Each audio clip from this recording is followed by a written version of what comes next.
Hello students, आज हम class 10th English का चैप्टर नंबर फर्स्ट पढ़ने वाले हैं जिसका नाम है ए लेटर टू गॉड। यह चैप्टर जेएल फ्यून्स द्वारा लिखा गया है। आइए शुरू करते हैं इस चैप्टर को।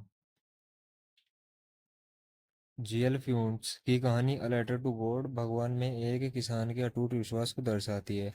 लेंचो एक मेहनती किसान है। उसे विश्वास है कि उसकी फसल उसे हर साल की तरह भारी मुनाफा देने वाली है। मतलब उसे कोई नुकसान नहीं होगा। हर साल की तरह उसकी फसल अच्छी ही होगी। खेत को बस हल्की बारिश की जरूरत थी। वह बारिश होने की आशा करता है। वह कहता है कि हे भगवान, एक हल्की सी वर्षा कर देना।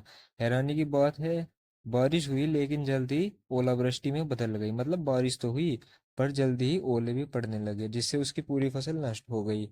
इस नुकसान ने परिवार के अस्तित्व पर खतरा पैदा कर दिया क्योंकि उनकी पूरी जीविका वर्ष की उपज पर निर्भर थी। मतलब वे उसी खाने पर निर्भर थे जो उन्हें उस फसल को बेचकर आता। अब उनका जीवन संकट में आ गया था। तो आगे है, हालांकि परिवार निराश हुआ। मतलब परिवार निराश था लेकिन उन्होंने सर्वशक्तिमान ईश्वर में दृढ़ विश्वास था। मतलब वे निराश तो हुए पर उन्हें भगवान में बहुत ज़्यादा विश्वास था। उन्होंने सोचा कि भगवान है, अभी वे हमारी मदद जरूर करेंगे। खेत में दिन रात काम करने के बावजूद भी लैंचो लिखना जानता था। मतलब वो किसान था और गरीब था पर वो लिखना जानता था और इसलिए उसने ईश्वर को अपनी स्थिति बताते हुए मदद मांगने हेतु पत्र लिखने का फैसला किया। और वे टू गॉड संबोधित अपने पत्र को पोस्ट करने के लिए शहर गया। मतलब टू गॉड मतलब भगवान के लिए पत्र लिखा उसने और उसे पोस्ट करने के लिए शहर गया।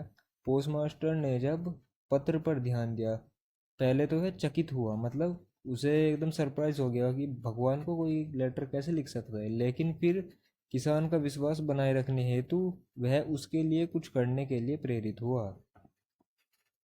उसने अपने वेतन से योगदान दिया और अपने सहयोगियों मतलब जो उसके दोस्त थे उनसे धन इकट्ठा किया जिन्होंने स्वेच्छा से दान के कार्य के लिए योगदान दिया। मतलब उन्होंने ये as a act of charity मतलब एक दान का काम सोचकर उन्होंने ये सब पैसे दिए।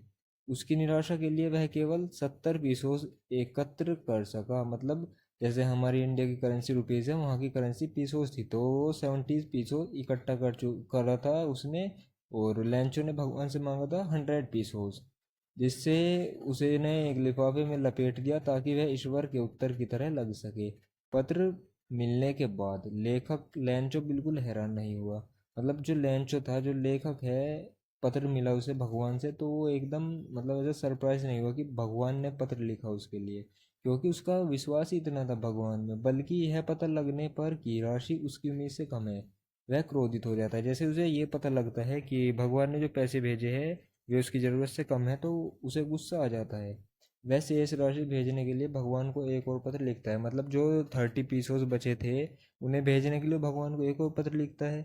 वह भगवान से अनुरोध करता है कि वह राशि डाक से ना भेजे। उसने भगवान से कहा कि वह राशि डाक से ना भेजे क्योंकि उसके अनुसार डाकघर के कर्मचारी ठगों का एक समूह थे। मतलब उसने सोचा कि भगवान ने पूरे ही पैसे भेजे होंगे, 100 पीसोस भेजे होंगे, पर जो पोस्ट ऑफिस के कर्मचारी है उन्होंने 30 पीसोस अपने पास रख लिए होंगे और लैंचो को केवल 70 पीसों भेजे होंगे। तो इस प्रकार पोस्ट ऑफिस के एम्प्लॉयज़ ने लैंचो की मदद की पर फिर भी लैंचो ने उन्हीं को अब बंच ऑफ क्रूक मतलब ठगों का समूह बोल दिया। इस प्रकार ये चैप्टर खत्म होता है। मिलते हैं नेक्स्ट वीडियो में। Thanks for watching.